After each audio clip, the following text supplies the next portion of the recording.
melakukan pekerjaan bagi Tuhan di dalam jalan Tuhan. Ezra pasal 4 ayat 1-5. Ketika lawan orang Yehuda dan Benyamin mendengar bahwa orang-orang yang pulang dari pembuangan itu sedang membangun bait suci bagi Tuhan Allah Israel, maka mereka mendekati Zerubabel serta para kepala kaum keluarga dan berkata kepada mereka, "Biarlah kami turut membangun bersama-sama dengan kamu, karena kami pun berbakti kepada Allahmu sama seperti kamu.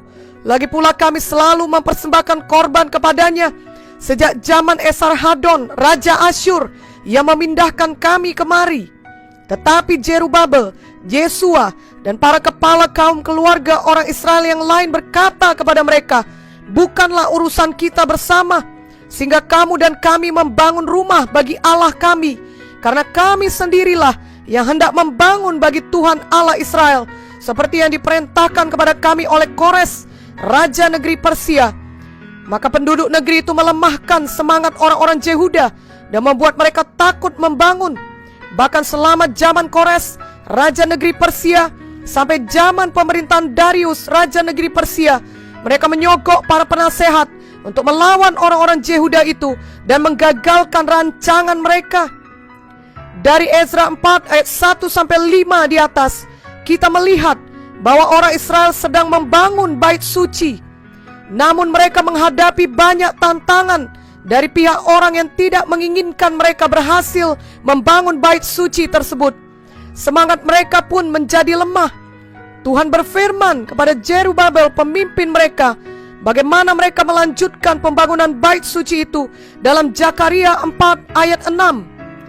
Maka berbicaralah ia, katanya, "Inilah firman Tuhan kepada Zerubabel, bunyinya, bukan dengan keperkasaan dan bukan dengan kekuatan, melainkan dengan rohku, firman Tuhan semesta alam." Ini adalah firman untuk kita juga di zaman sekarang ini. Kita sungguh-sungguh membangun kerajaan sorga dan melayani Tuhan dengan segenap hati kita, sama seperti orang Israel yang mau membangun bait suci. Namun kemudian datang pandemi COVID-19 dengan semua dampaknya. Hal tersebut dapat membuat semangat kita melemah dan ada perasaan takut, di mana kita tidak yakin apa langkah yang tepat untuk masa yang akan datang. Kerap kali ketika kita menghadapi halangan, kita terbiasa mencari solusinya dengan kekuatan kita sendiri. Namun sikap hati seperti itu tidaklah benar, karena kita hanya mengandalkan diri sendiri atau kekuatan manusiawi saja. Walau mungkin menurut pendapat kebanyakan orang saat ini, sikap seperti itu justru patut dihormati, namun Alkitab mengatakan sebaliknya. Yeremia 17 ayat 5 dan 7 berkata, "Beginilah firman Tuhan, terkutuklah orang yang mengandalkan manusia, yang mengandalkan kekuatannya sendiri, dan yang hatinya menjauh daripada Tuhan. Diberkatilah orang yang mengandalkan Tuhan, yang menaruh harapannya pada Tuhan." Dalam melakukan pekerjaan bagi Tuhan, kita harus melakukannya di dalam jalan Tuhan, bukan dengan jalan kita sendiri ataupun cara kita sendiri, apalagi dengan cara yang populer menurut pendapat kebanyakan orang. Pendapat kebanyakan orang di zaman sekarang ini tidak menjamin bahwa itu sesuai firman. Yesaya 5 ayat 20 berkata, "Celakalah mereka yang menyebutkan kejahatan itu baik dan kebaikan itu jahat, yang mengubah kegelapan menjadi terang dan terang menjadi kegelapan, yang mengubah pahit menjadi manis dan manis menjadi pahit."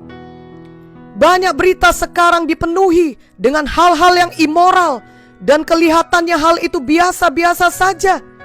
Yang sangat disedihkan lagi, ketika seorang anak Tuhan mengucapkan hal-hal yang mengumbar hawa nafsu dalam situasi tertentu, dan itu sudah diterima sebagai hal yang biasa juga.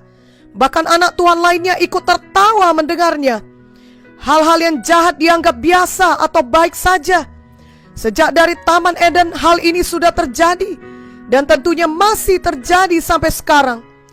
Jika semua kejahatan benar-benar ditampilkan sebagai kejahatan, maka kita tidak akan tergoda. Namun firman Tuhan tidak berubah, jalan Tuhan tidak berubah. Hukum Tuhan tidak berubah. Dosa tetaplah dosa, yang jahat tetaplah jahat.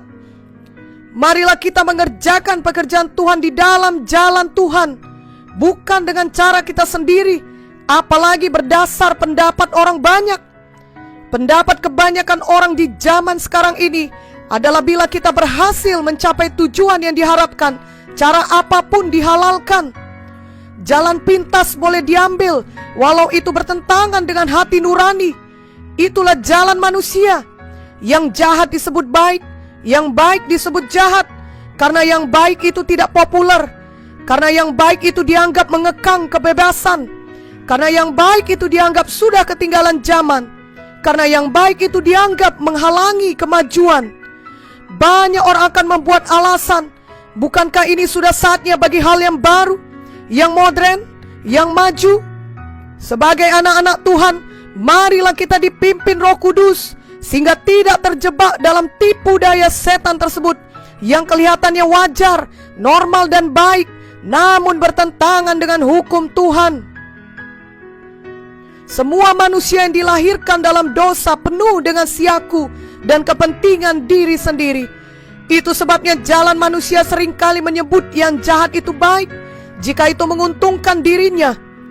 Sebenarnya sebagai anak Tuhan, akan selalu ada suara lembut dari Roh Kudus yang memperingatkan kita di dalam hati nurani kita untuk tidak meneruskan tindakan itu atau perkataan itu. Hati nurani kita tahu bahwa itu adalah hal yang jahat, namun karena itu membawa banyak keuntungan bagi kita, apakah itu demi mendapatkan keinginan kita, atau demi mempertahankan kekuasaan kita, atau demi mendapatkan banyak uang, atau demi apa saja, kita tidak memperdulikan hati nurani dan meneruskan saja tindakan jahat tersebut. Hal ini juga berarti kita menyetujui bahwa hal yang jahat itu adalah baik, sepanjang itu tidak membahayakan kita, namun justru menguntungkan kita. Paulus menuliskan dalam Roma 7 ayat 19 dan 21, sebab bukan apa yang aku kehendaki, yaitu yang baik yang aku perbuat, melainkan apa yang tidak aku kehendaki, yaitu yang jahat yang aku perbuat.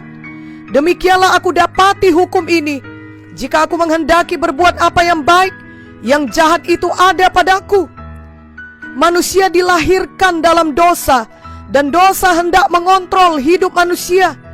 Itu sebabnya Tuhan Yesus datang ke dunia, mati di kayu salib, mengampuni dosa kita, memberi jalan bagi kita untuk hidup dalam kebenaran dan kekudusan. Tuhan memberikan firman-Nya untuk memimpin kita, sehingga dosa tidak menguasai kita lagi. Jika kita mau, kita dapat hidup dalam jalan Tuhan, di mana yang jahat adalah jahat dan yang baik adalah baik. Dan kita memilih untuk melakukan yang baik dan tidak melakukan yang jahat. Dengan kekuatan manusiawi kita tidak sanggup melawan dosa. Itu sebabnya Tuhan mengaruniakan juga Roh Kudus-Nya kepada kita dan mengingatkan kita dalam Zakaria 4 ayat 6, bukan dengan keperkasaan dan bukan dengan kekuatan, melainkan dengan Rohku, firman Tuhan semesta alam. Roma 8 ayat 2 berkata, Roh yang memberi hidup telah memerdekakan kamu dalam Kristus dari hukum dosa dan hukum maut. Kita tahu bahwa Paulus yang menuliskan firman ini dahulunya adalah seorang yang menganiaya murid-murid Tuhan. Dahulu ia meyakini yang ia lakukan itu adalah hal yang benar. Dengan kata lain, Paulus meyakini bahwa kejahatan itu baik dan kebaikan itu jahat. Namun kemudian Paulus bertemu dengan Tuhan dalam perjalanannya ke Damsyik. Kisah Para Rasul 9 ayat 1 menuliskan, sementara itu berkobar-kobar hati Saulus untuk mengancam dan membunuh murid-murid Tuhan. Lalu Kisah Para Rasul 9 ayat 17 sampai 18 menuliskan, lalu pergilah Ananias ke situ dan masuk ke rumah itu.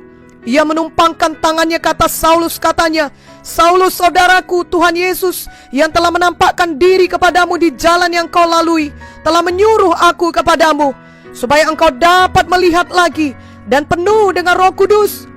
Dan seketika itu juga seolah-olah selaput gugur dari matanya, sehingga ia dapat melihat lagi.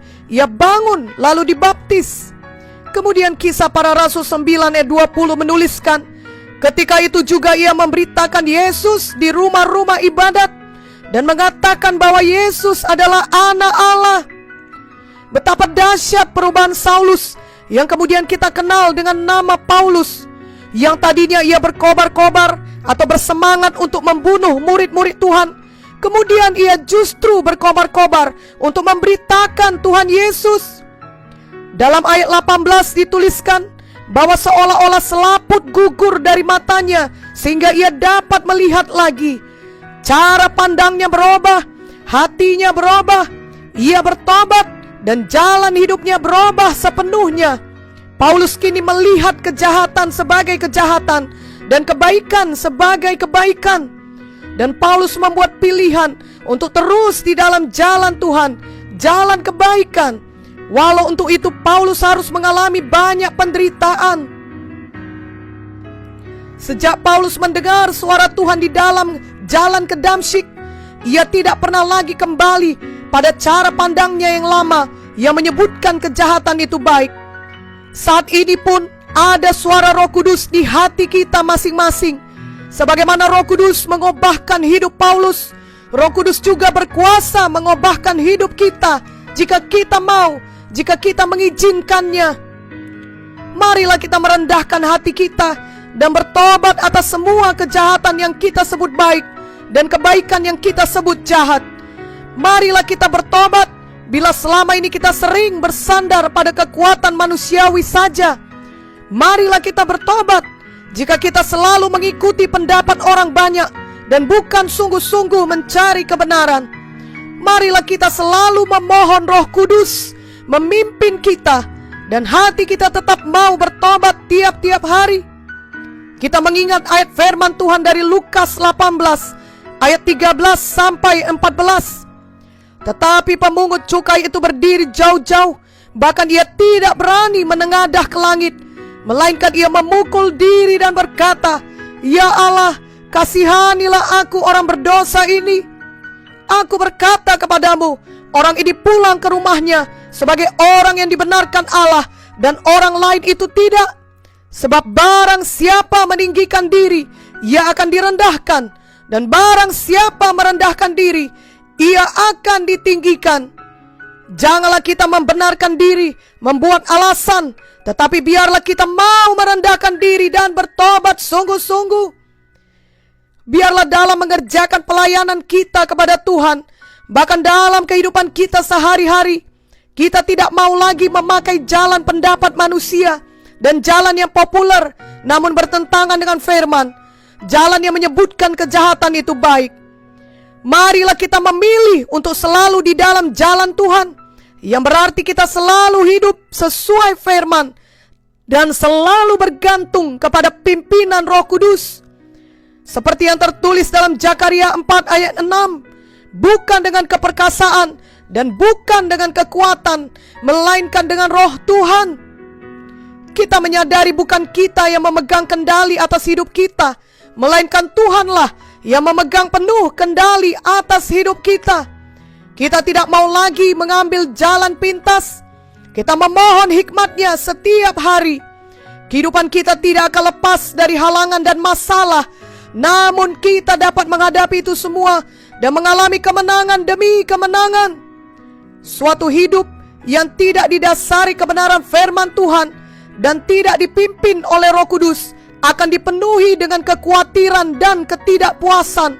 Walau di mata manusia terlihat sangat sukses, namun suatu hidup yang berdasarkan kebenaran firman Tuhan dan selalu bergantung pada pimpinan Roh Kudus akan penuh dengan damai sejahtera walau di tengah badai sekalipun.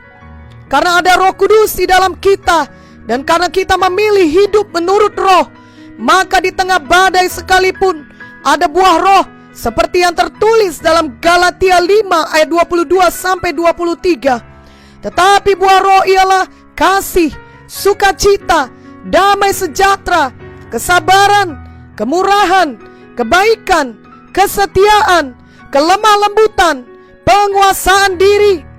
Tidak ada hukum yang menentang hal-hal itu. Di tengah pandemi COVID-19, Di tengah banyaknya halangan, jangan berhenti melakukan pekerjaan bagi Tuhan Yesus. Mari terus bekerja bagi Tuhan menjelang kedatangannya kembali. Mari lakukan pekerjaan bagi Tuhan di dalam jalan Tuhan, di dalam kebenaran, di dalam kekudusan, di dalam kasih. Amin.